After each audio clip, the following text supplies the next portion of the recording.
السلام علیکم ورحمۃ اللہ وبرکاتہ۔ پیارے دوستوں، کیسے آپ لوگ؟ امید ہے کہ خیریت سے ہوں گے۔ کسی شاعر نے کیا ہے خوب کہا ہے حضرت اون محمد کے شہادت کے تعلق سے کہ کیوں فاطمہ زہرا کو رلاتا ہے کفن میں، کیوں فاطمہ زہرا کو رلاتا ہے کفن میں، دو پھول تو رہنے دے محمد کے چمن میں، دو پھول تو رہنے دے محمد کے چمن میں۔ جب ابن زیاد حضرت مسلم بن عقیل کو شہید کر دیا، حضرت مسلم بن عقیل شہید ہو گئے، اس وقت امام مسلم کے دونوں بیٹے قاضی شریح کی یہاں اس بات سے بے خبر موجود تھے۔ چونکہ میں نے آپ کو بتایا کہ جب مسلم بن عقیل مدینے سے کوفہ آئے تھے تو اپنے دونوں چھوٹے چھوٹے بیٹے محمد اور ابراہیم کو ساتھ لے کر گئے تھے۔ امام مسلم کے دونوں بیٹے قاضی شریح کی یہاں اس بات سے بے خبر موجود تھے جب ابن زیاد قتل امام سے فارغ ہوا تو اعلان کر دیا کہ جو مسلم کے بچوں کو پکڑ کر پیش کرے گا بے پناہ انعام پائے گا۔ قاضی شریح اعلان سن کر سخت پریشان ہوا، اس کی آنکھوں میں آنسو بہہ نکلے، آنسو بھر آئے، بچے یہ حالت دیکھ کر گھبرا گئے۔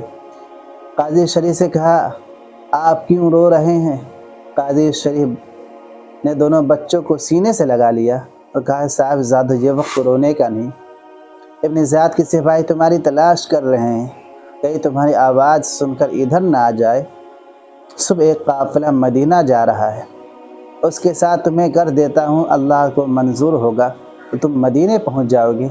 قاضی شریح نے اپنے بیٹے اسد کو بلا کر کہا، جاؤ ان دونوں صاحب کو باحفاظت قافلہ کے ساتھ ملاؤ۔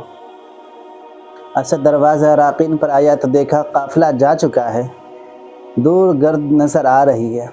اسد نے بچوں سے کہا، جلدی کرو، دوڑ کر قافلے سے مل جاؤ۔ دونوں بچے دوڑے مگر قافلہ نہیں ملا، نوکیلے پتھروں نے پاؤں زخمی کر دیے تھے۔ بھوکے پیاسے بچے چلے جا رہے ہیں، تمام دن دوڑتے رہے، رات ہو گئی۔ بڑے نے چھوٹے سے کہا، رات کہیں ہم سو جاتے ہیں، مگر چھوٹا بولا، بھائی جان کہیں سپاہی گرفتار نہ کر لیں، ابھی ہم کوفہ سے زیادہ دور نہیں آئے ہیں۔ رات کی سیاہی پھیلتی چلی گئی، پتا ہلتا ہے تو ڈر جاتے ہیں، جنگل وادیاں بیابانوں کو طے کرتے چلے گئے۔ صبح ہونے کی تھی، کہنے لگے، ہم یقیناً کوفہ سے دور نکل آئے ہیں، مگر پاؤں پھٹی۔ اجالا ہوا تو دیکھا کہ کوفہ کے مکانات سامنے نظر آ رہے ہیں۔ دونوں بھوک پیاس کی شدت سے نڈال ہو گئے تھے۔ زمستان نبوت کے دو مہکتے ہوئے پھول مرجھا رہے تھے، کئی چھپنے کا ارادہ ہی کر رہے تھے کہ اچانک ایک ظالم سپاہی نے پکڑ لیا۔ دونوں لال ابن زیاد کے دربار میں سہمے کھڑے ہیں۔ ابن زیاد نے حکم دیا کہ انہیں جیل خانہ بھجوا دیا جائے، کھانے پینے کو کچھ نہ دیا جائے۔ جیل کا داروغہ نہایت ہی پاک طینت انسان تھا، نیک پرست انسان تھا۔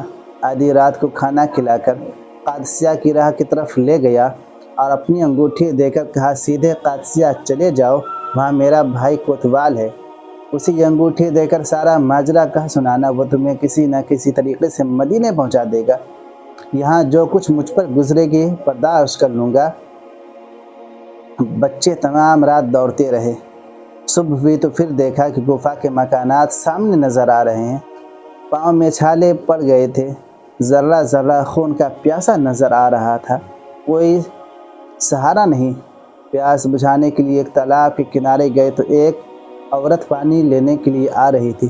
اس عورت نے دونوں شہزادوں کو دیکھا۔ اس عورت نے دونوں بچوں کو دیکھ کر پوچھا، تم کون ہو؟ بچے نے کہا، ہم مسلم بن عقیل کے بیٹے ہیں، یہاں ہمارا کوئی نہیں، ہم ہاتھ باندھ کر عرض کرتے ہیں کہ ہمیں مت ماننا، ہم بے قصور ہیں۔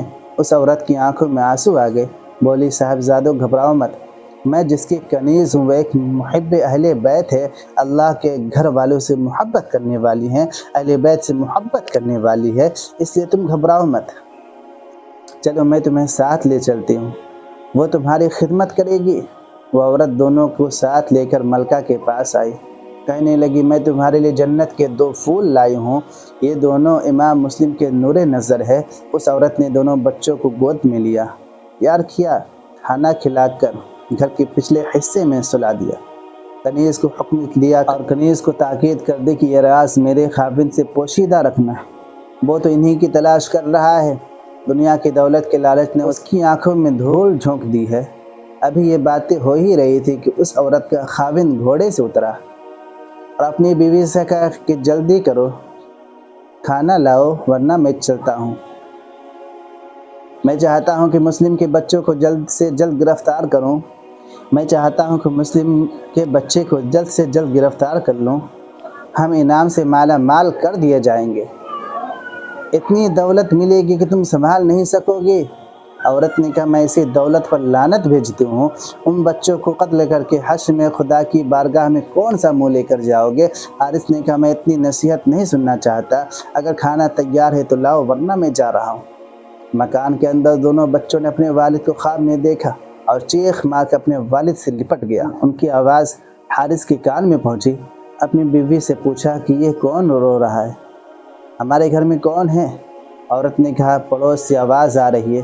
ظالم نے بڑھ کر دروازہ کھولا تو دیکھا کہ دونوں بچے ایک دوسرے سے لپٹ کر رو رہے ہیں۔ ظالم نے دونوں کو سر کے بالوں سے پکڑا، کھینچتا ہوا باہر لے آیا، نازک رخساروں پر تماچے مارے۔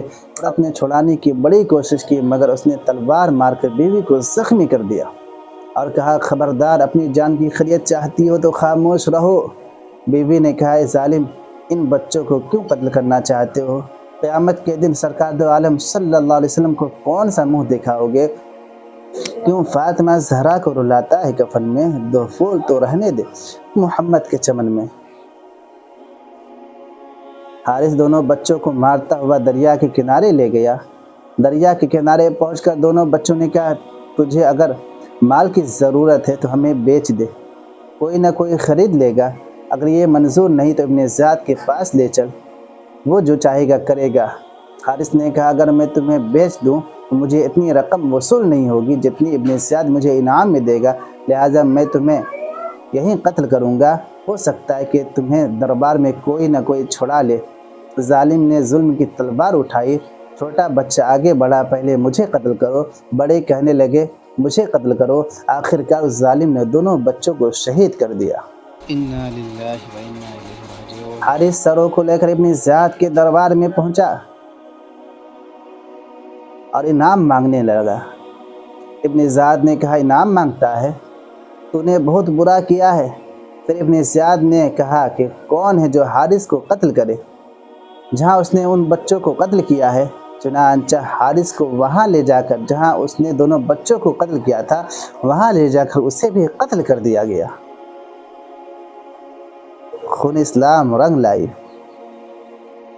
اللہ تبارک و تعالیٰ سے دعا کہ ہم تمام مسلمانوں کو اہل بیت سے سچی اور پکی محبت کرنے کی توفیق عطا فرمائے۔ باخداوند الحمدللہ رب العالمین۔